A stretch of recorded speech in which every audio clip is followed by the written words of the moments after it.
Hello friends, ಎಲ್ಲರಿಗೂ ನಮಸ್ಕಾರಗಳು. ಸೈಗೇಶ್ವರ ಎಲ್ಲರಿಗೂ ಸ್ವಾಗತ. ಫ್ರೆಂಡ್ಸ್, ನಾನು ಇವತ್ತಿನ ಈ ಒಂದು ವಿಡಿಯೋದಲ್ಲಿ 16 ಸೋಮವಾರ ವ್ರತ ಯಾವ ರೀತಿ ಮಾಡಬೇಕು ತಿಳಿಸ್ತಾ ಇದ್ದೇನೆ. ಅಂದರೆ ನಾವು ಅಧಿಕ ಮಾಸದಲ್ಲಿ 4ನೇ ವಾರದಲ್ಲಿ ನಾವು ಅದನ್ನು ಮಾಡಿ ಮುಗಿಸಬಹುದು. ಆದರೆ ನಾವು ಬೇರೆ ತಿಂಗಳಲ್ಲಿ ಒಂದು ವೇಳೆ ನಾವು ಆಷಾಢ ಮಾಸದ ಪ್ರಾರಂಭ ಮಾಡಿ ನಾವು 16 ವಾರಗಳು ಮಾಡಿ ಕಾರ್ತಿಕ ಮಾಸದಲ್ಲಿ ಅದನ್ನು ಮುಕ್ತಾಯ ಮಾಡಬೇಕಾಗುತ್ತದೆ. ಆದರೆ ಈ ಅಧಿಕ ಮಾಸದಲ್ಲಿ ನಾವು ಪ್ರಾರಂಭ ಮಾಡುವುದರಿಂದ 4ನೇ ವಾರದಲ್ಲಿ ನಾವು 16 ಸೋಮವಾರ ವ್ರತ ನಾವು ಅದನ್ನು ಮಾಡ್ಕೋಬಹುದು. ಹಾಗೆ 4ನೇ ವಾರ ಕೂಡ ನಾವು ಅದನ್ನು ಮುಕ್ತಾಯ ಮಾಡಬಹುದು. ಈ ರೀತಿ ನಾವು ಅದನ್ನು ಆಚರಣೆ ಮಾಡಬೇಕಾಗ್ತದೆ. ಒಂದೊಂದು ಸೋಮವಾರ ನಾವು 4 ಶಿವಲಿಂಗಗಳನ್ನು ಉತ್ತರದ ಮನೆಯಲ್ಲಿ ಮಾಡಿರುವಂಥ ಶಿವಲಿಂಗವನ್ನು ನಾವು ಇಟ್ಟು ಪೂಜೆ ಮಾಡುವಂಥದ್ದು. 4 ಸೋಮವಾರಕ್ಕೆ ನಮಗೆ 16 ಶಿವಲಿಂಗವನ್ನು ಇಟ್ಟು ನಾವು ಪೂಜೆ ಮಾಡಿರ್ತೇವೆ. ಒಂದೊಂದು ವಾರ 4 ಹೊಸದಾಗಿ ನಾವು ಶಿವಲಿಂಗವನ್ನು ನಾವು ಸೇರ್ಪಡೆ ಮಾಡಿಕೊಂಡು ಇರಬೇಕು. ನಮಗೆ ಈ ಸಲ ನಮಗೆ ಅಧಿಕ ಮಾಸದಲ್ಲಿ ಎಷ್ಟು ವಾರಗಳು ಬಂದಿದೆಯಪ್ಪ ಅಂತಂದರೆ 4 ವಾರಗಳು ಬಂದಿರುವಂಥದ್ದು. ಮೇ ತಿಂಗಳಿನಲ್ಲಿ ನಮಗೆ 2 ವಾರಗಳು ಸಿಗ್ತದೆ. ಹಾಗೆ ಜೂನ್ ತಿಂಗಳಿನಲ್ಲಿ 2 ವಾರಗಳು ಸಿಗ್ತದೆ. ಟೋಟಲಾಗಿ ನಮ್ಗೆ ಈ ಸಲ ಅಧಿಕ ಜ್ಯೇಷ್ಠ ಮಾಸ ಅಂದರೆ ಈ ಸಲ ನಮಗೆ ಅಧಿಕ ಮಾಸದಲ್ಲಿ 4 ವಾರಗಳು ಸಿಗುವಂಥದ್ದು. ಮೇ 18ನೇ ತಾರೀಕಿಗೆ 1ನೇ ವಾರ, ಮೇ 25ನೇ ತಾರೀಕಿಗೆ 2ನೇ ವಾರ, ಜೂನ್ 1ನೇ ತಾರೀಕಿಗೆ 3ನೇ ವಾರ, ಜೂನ್ 8ನೇ ತಾರೀಕಿಗೆ 4ನೇ ವಾರ. ಈ ಥರ ನಾವು 4 ವಾರಗಳು ನಾವು ಈ ಸಲ ಆಚರಣೆ ಮಾಡ್ತೇವೆ. ಪ್ರತಿ ಇಷ್ಟು ವರ್ಷಕ್ಕೂ ನಮಗೆ 4 ವಾರನೇ ಬರುವಂಥದ್ದು. 4 ವಾರ ಈ ಸಲ ಕೂಡ ಬಂದಿರುವಂಥದ್ದು. ನಾವು 4 ವಾರ ನಾವು ಶಿವನ ಪೂಜೆ ನಾವು ಮಾಡುವಂಥದ್ದು. ಯಾವ ರೀತಿ ಅಂದರೆ ಮೊದಲಿಗೆ ಯಾವೆಲ್ಲ ವಸ್ತುಗಳನ್ನು ಸಿದ್ಧತೆ ಮಾಡ್ಕೋಬೇಕು ಅನ್ನೋದಾದರೆ ಊಟದ ಮಣ್ಣನ್ನು ಸಿದ್ಧತೆ ಮಾಡಿಕೊಳ್ಳುವುದು ನಾವು ಸಿದ್ಧತೆ ಮಾಡ್ಕೋಬೇಕು. ಅದರಿಂದ ನಾವು 4 ಶಿವಲಿಂಗಗಳನ್ನು ನಾವು ಮಾಡಿಕೊಂಡು ನಾವು ಪೂಜೆನ ಮಾಡಬೇಕು. ಪ್ರತಿ ಸೋಮವಾರನೂ ಕೂಡ ಸಂಜೆ ಸಮಯದಲ್ಲಿ ಈ ಪೂಜೆಯನ್ನು ಮಾಡಬೇಕು. ಪ್ರದೋಷ ಕಾಲದಲ್ಲಿ ಅಂದರೆ ಸಂಜೆ ಒಂದು 4 ಗಂಟೆಯಿಂದ ಒಂದು 7 ಗಂಟೆ ಒಳಗಡೆ ನೀವು ಪೂಜೆಯನ್ನು ಮಾಡಿಕೊಂಡ್ರೆ ಒಳ್ಳೆಯದು. ನಂತರದಲ್ಲಿ ನೀವು ಹಸುವಿಗೆ ಪ್ರಸಾದವನ್ನು ಕೊಟ್ಟು ನೀವು ಪೂಜೆಯನ್ನು ಮುಕ್ತಾಯ ಮಾಡಬೇಕಾಗ್ತದೆ. ತುಂಬಾ ಸರಳವಾಗಿಯೇ ಪೂಜೆ, ತುಂಬ ಆಡಂಬರವಾಗಿ ಇರಲ್ಲ. ಸಿಂಪಲ್ಲಾಗಿ ನಾವು ಶಿವಲಿಂಗವನ್ನು ಇಟ್ಟು ಪ್ರಸಾದವನ್ನು ಇಟ್ಟು ನಾವು ಪೂಜೆ ಮಾಡಿದರೆ ಅಷ್ಟೇ ಆಯಿತು, ಪೂಜೆ ನಮಗೆ ಮುಕ್ತಾಯವಾಗ್ತದೆ.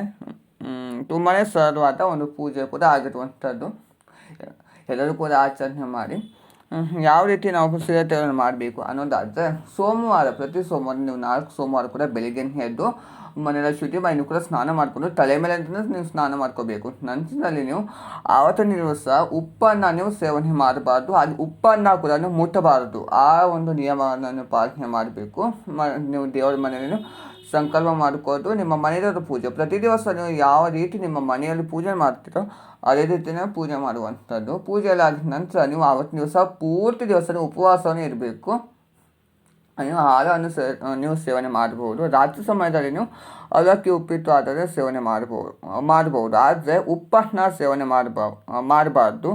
ಉಪ್ಪಿಟ್ಟಿಗೆ ಕೂಡ ನೀವು ಸೇವನೆ ಮಾಡಬೇಕು ಅನ್ನೋದಾದರೆ ಸಕ್ಕರೆಯನ್ನು ಹಾಕಿ ನೀವು ಬೇಕಾದ್ರೆ ತಿನ್ಬಹುದು. ಆದರೆ ಉಪ್ಪನ್ನು ನೀವು ಸೇವನೆ ಮಾಡಬಾರ್ದು. ಆ ಥರ ಅವಲಕ್ಕಿಗೂ ಕೂಡ ನೀವು ಸಕ್ಕರೆ ಅಥವಾ ಬೆಲ್ಲವನ್ನು ಹಾಕಿ ನೀವು ಸೇವನೆ ಮಾಡ್ಬೋದು. ರಾತ್ರಿ ಸಮಯದಲ್ಲಿ ನೀವು ಬೆಳಗ್ಗೆ ಬೇಡ, ರಾತ್ರಿ ಸಮಯದಲ್ಲಿ ನೀವು ಅದನ್ನು ಮಾಡ್ಬೋದು ಬೇಕಾದಲ್ಲಿ.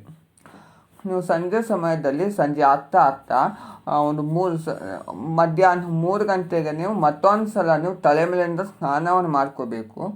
ನಂತರದಲ್ಲಿ ನಾವು ಪೂಜೆಗೆ ನಾವು ಸಿದ್ಧತೆ ಮಾಡ್ಕೋಬೇಕು. ಮೊದಲಿಗೆ ನಾವು ಶಿವಲಿಂಗ ನಾವು ಸಿದ್ಧತೆ ಮಾಡ್ಕೊಳ್ಳೋದಂತೆ.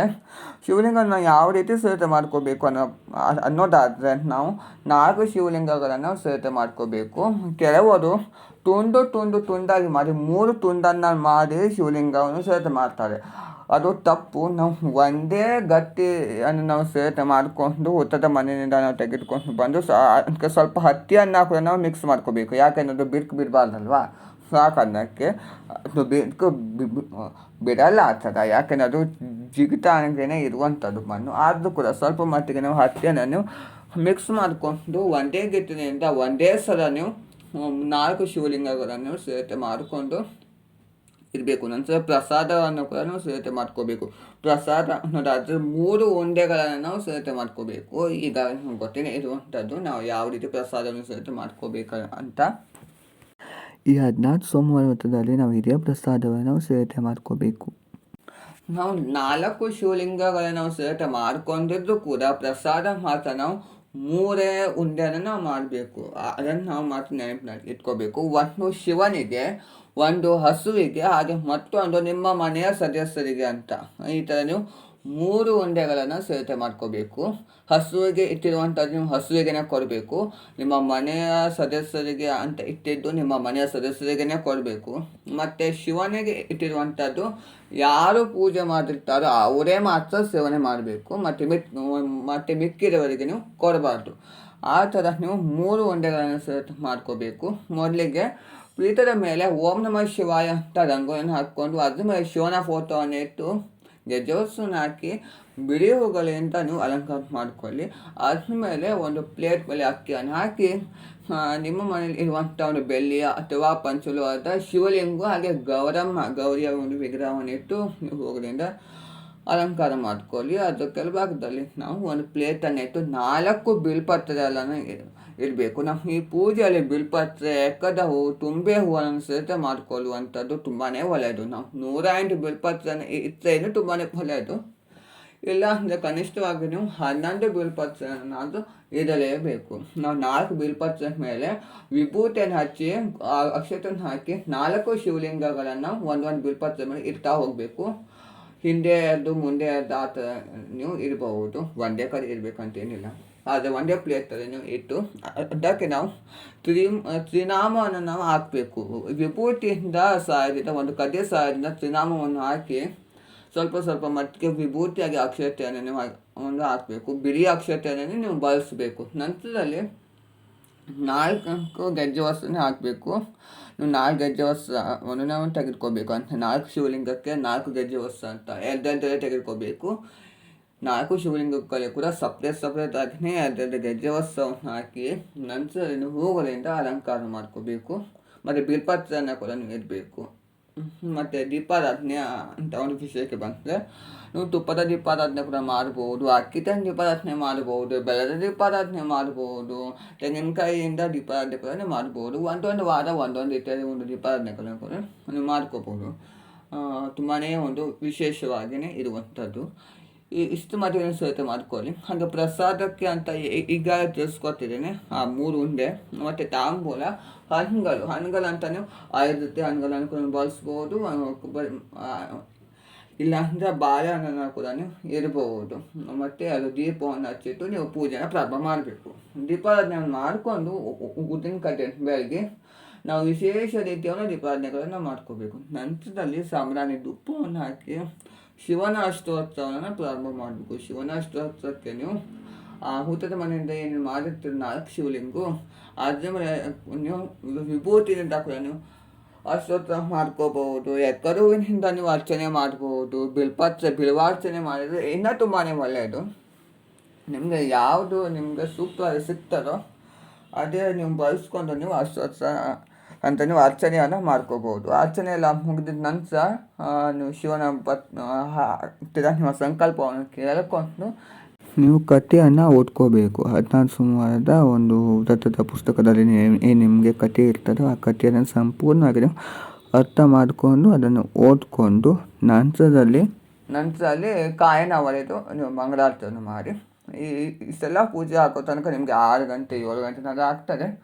ನಿಮ್ಮ ಪೂಜೆಯಲ್ಲಿ ಹಾಕಿ ನಂತರ ಅಕ್ಷತೆಯನ್ನು ಹಾಕಿ ತೀರ್ಥವನ್ನು ಪ್ರೋಕ್ಷಣೆ ಮಾಡಿ ಅಕ್ಷತೆಯನ್ನು ಹಾಕಿ ಪೂಜೆಯನ್ನು ಸಮಾಪ್ತಿ ಮಾಡ್ಕೊಳ್ಳಿ. ನಂತರದಲ್ಲಿ ಒಂದು ಉಂಡೆ ಏನು ನೀವು ಹಸುವಿಗೆ ಅಂತ ಇಟ್ಟಿರ್ತೀರೋ ಹಸುವಿಗೆ ಕೊಡಬೇಕು. ಹಸುವಿನ ಪೂಜೆಯಲ್ಲಿ ಆದ ನಂತರ ನಿಮ್ಮ ಮನೆಯ ಸದಸ್ಯರಿಗೆ ಅಂತ ಒಂದು ಉಂಡೆಯನ್ನು ಏನು ನೀವು ಸೇರಿಕೆ ಮಾಡ್ಕೊಂಡಿರ್ತೀರೋ 3 ಉಂಡೆಗಳನ್ನು ಕೂಡ ಶಿವನ ಮುಂದೆಯೇ ಇಟ್ಟು ನೀವು ಒಂದು ಬಿಲ್ಪತ್ರೆಯನ್ನು ಇಟ್ಟು ನೀವು ಪೂಜೆ ಮಾಡಬೇಕು. ಆ ನಂತರ ಒಬ್ಬರಿಗೆ ಅಂತ ನೀವು ಕೊಡಬೇಕು.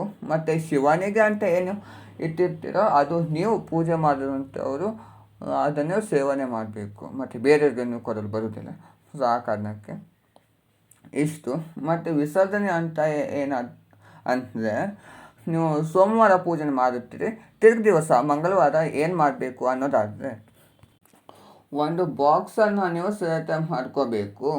ನೀವು ಬೆಳಿಗ್ಗೆನೇ ಎದ್ದು ನೀವು ಸ್ನಾನ ಮಾಡಿಕೊಂಡು ಒಂದು ಬಾಕ್ಸನ್ನು ಸಿದ್ಧತೆ ಮಾಡ್ಕೋಬೇಕು. ಮಂಗಳವಾರ ತಿರುಗಿ ದಿವಸ ನಾವು ಮಾಡುವಂಥದ್ದು ಒಂದು ಬಾಕ್ಸನ್ನು ಸಿದ್ಧತೆ ಮಾಡಿಕೊಂಡು 4 ಶಿವಲಿಂಗಗಳನ್ನು ನೀವು ಒಂದು ಕಡೆ ಜೋಡಿಸಿ ಯಾರೂ ಕೂಡ ಮುಟ್ಟದೇ ಇರುವಂಥ ಒಂದು ಸ್ಥಳದಲ್ಲಿ ಅದನ್ನು ಇರಬೇಕು, ನಿಮ್ಮ ದೇವರ ಮನೆಯಲ್ಲೇ ಇರಬೇಕು.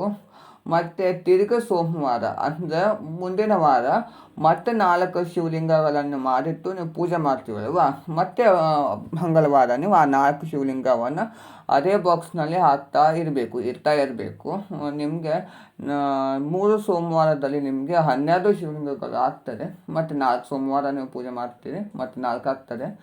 ಅದನ್ನು ನೀವು ಸೇರಿಸಿ ಒಂದು ದಿವಸ, ಒಂದು ಗುರುವಾರ ಅದನ್ನು ವಿಸರ್ಜನೆ ಮಾಡಬೇಕಾಗುತ್ತದೆ. ಅದು ಯಾವ ರೀತಿ ಮಾಡಬೇಕಂತ ನಿಮಗೆ ಒಂದು ತಿಳಿಸ್ತಾ ಹೋಗ್ತೇನೆ ಮುಂದಿನ ಒಂದು ಸ್ವಲ್ಪ ದಿನದಲ್ಲಿ. ಆ ವಿಡಿಯೋವನ್ನು ಕೂಡ ನೋಡಿದ್ರೆ ಫ್ರೆಂಡ್ಸ್, ಇವತ್ತಿನ ಈ ಒಂದು ದಿನದಲ್ಲಿ ನಾನು ನಿಮಗೆ ಅಧಿಕ ಮಾಸದಲ್ಲಿ ಮಾಡುವಂಥ ಒಂದು ಶಿವನ ಪೂಜೆಯ ಬಗ್ಗೆ, ಪೂಜೆಯಿಂದ ವಿಸರ್ಜನೆಯವರೆಗೆ ಅಂದರೆ ತೆಗೆದು ಹೇಗೆ ಇರಬೇಕು ಅನ್ನೋವರೆಗೆ ಸಂಪೂರ್ಣವಾಗಿ ಒಂದು ಮಾಹಿತಿಯನ್ನು ಕೊಟ್ಟಿದ್ದೇನೆ. ಎಲ್ಲರಿಗೂ ಕೂಡ ಇಷ್ಟವಾಗಿದೆ ನಾನು ಭಾವಿಸಿದ್ದೇನೆ. ಇಷ್ಟವಾದಲ್ಲಿ ಲೈಕ್ ಮಾಡಿ, ಶೇರ್ ಮಾಡಿ, ಕಮೆಂಟ್ ಮಾಡಿ, ಹಾಗೆಯೇ ಒಂದು ಸಬ್ಸ್ಕ್ರೈಬ್ ಮಾಡ್ಕೊಳ್ಳಿ. ಯಾವುದೆಲ್ಲ ಒಂದು ನಿಯಮಗಳನ್ನು ಪಾಲನೆ ಮಾಡಬೇಕು ಮತ್ತು ಹೆಚ್ಚಿನದಾದ ವಿಷಯಗಳನ್ನು ಮುಂದಿನ ವಿಡಿಯೋದಲ್ಲಿ ತಿಳಿಸ್ತೀನಿ. Thank you.